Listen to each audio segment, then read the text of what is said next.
It's the Agribusiness Report. I'm Tony St. James. We're joined today by Kevin Brinkley.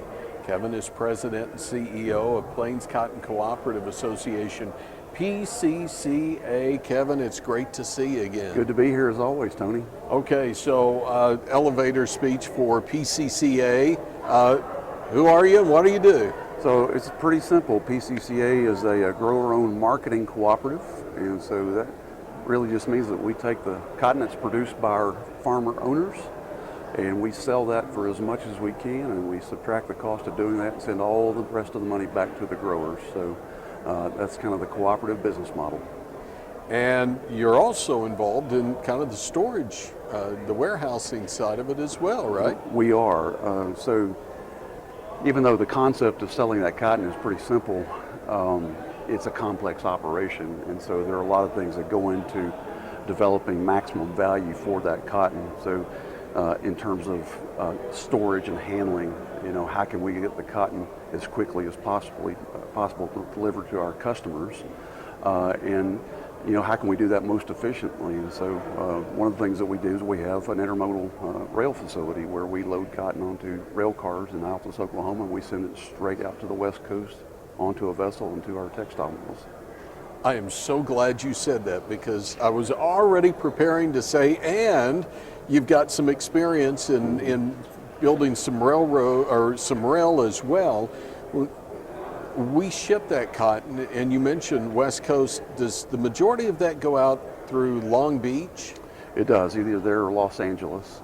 And the reason for that is it's a really efficient route to kind of the hub of the textile business, which is in Asia. And so if you look at what's done, we sell a lot of cotton to China, which is an interesting thing in itself.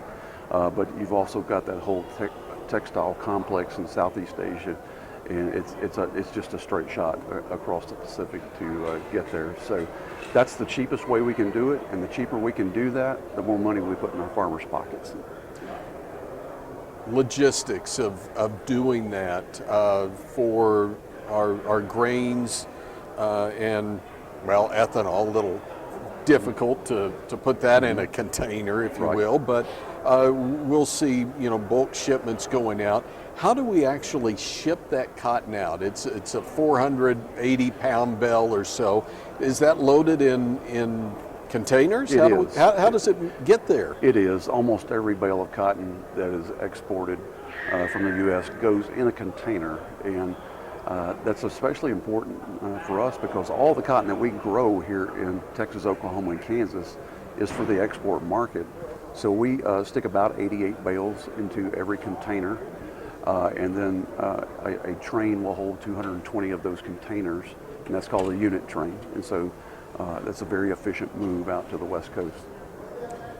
Okay, let's wrap up 23. We started the year with so much excitement. Felt like it's one of those baseball games where you step up to the plate in the 8th or 9th inning, you're thinking, we got this thing won, and then something happens and the wheels fall off. And is that a safe way to say 23 was the wheels fell off? Yeah, that's maybe being charitable. I don't know. The weather was a giant head fake, and got those really promising rains front loaded in the May, June window. And then, it just shut off, and really probably the biggest enemy we have was heat. And, every farmer listening to this knows this story, but they had a lot invested in this crop, and unfortunately it just did not show up at harvest. So tough way to end a year. The markets were equally challenging, and we saw a wide, more than a 20-cent trading range over the year.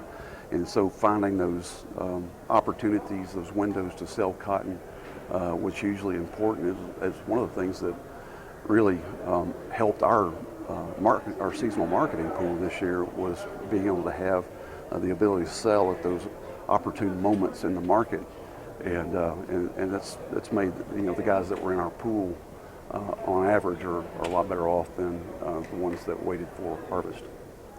And that's the thing. We saw that old crop, dollar cotton in there. Did not translate, however, over to the new crop. We're still seeing new crop moves just slightly. So let's look to 24, and what are you seeing there? Well, you know, some of that price strength that we saw at various times in the market was driven by different things. So some of it was fundamentals early on. This last run-up that we've seen was predominantly technical, and that's why you saw these giant inversions between May and December futures prices. And so that's starting to cool just a little bit at the moment, but I think what you're seeing in December is sort of what the market is translating as, no, this is really what we think cotton is worth. And so, you know, a hard decision for a grower right now is, you know, what do I do? 85 cents used to be something that would really catch somebody's attention. Today's production cost, not so much. And then you've got the weather on top of that. You know, we think, well, certainly it can't be a miss 3 years in a row, but I've learned don't say never. You know, the meteorologists right now are not being particularly encouraging. So it's a real conundrum, I think, for producers as to what to do. Cotton still, compared to grains, I tell our guys is the best house in a bad neighborhood right now. And so we think that'll translate into more cotton plantings. It did not show up in the USDA planting intentions number that was published the last business day of March. So they had Texas as a push. I think most analysts see Texas being up in cotton acres. Oklahoma was a little bit of an increase. Kansas was again about a push. Their overall U.S. number was 10.7 million acres, and we personally think that's a little bit light. That we should be looking for something closer to 11 and beyond that.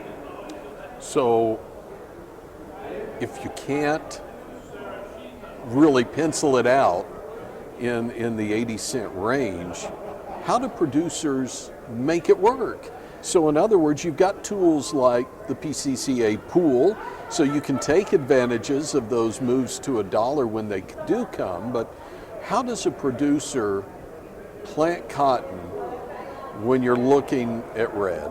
Well, you know, one of the things that is really attractive about our pool is the fact that it is an acreage commitment. And so, you know, we've got our professional marketers in the back end. They're looking at those very best opportunities. We've already started to price cotton for the 24 crop, even without a seed in the ground.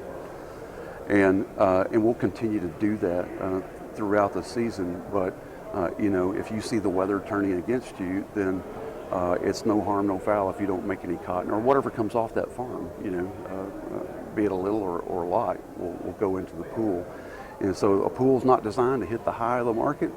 It's designed to keep you off of the floor of the market. And so that's probably a good marketing strategy to consider when the weather's up in the air like it is. Okay, as we wrap up here, what else is on your radar? What is it? I mean, we've talked about some pretty big things on a radar, but is there anything else you're watching? You know, I think the biggest thing that we're watching right now is just the overall demand picture globally. Demand sort of hovers right now around this 113, 115 million bale mark. Globally, we need that number to be over 120 million. Brazil has quadrupled its production since the year 2000 and may not be done growing yet. And so as we look at how do we keep cotton prices attractive in the face of our production cost, we need to grow our markets. And so we need to get, you know, as many things going as possible to promote the use of cotton and to make sure that we get global use of somewhere, you know, ideally around 130 million bales would probably be something very viable economically long-term for our growers. Okay, if we want to keep up with PCCA, can we do that online? Is that a good place to go? Absolutely. PCCA.com will get you started.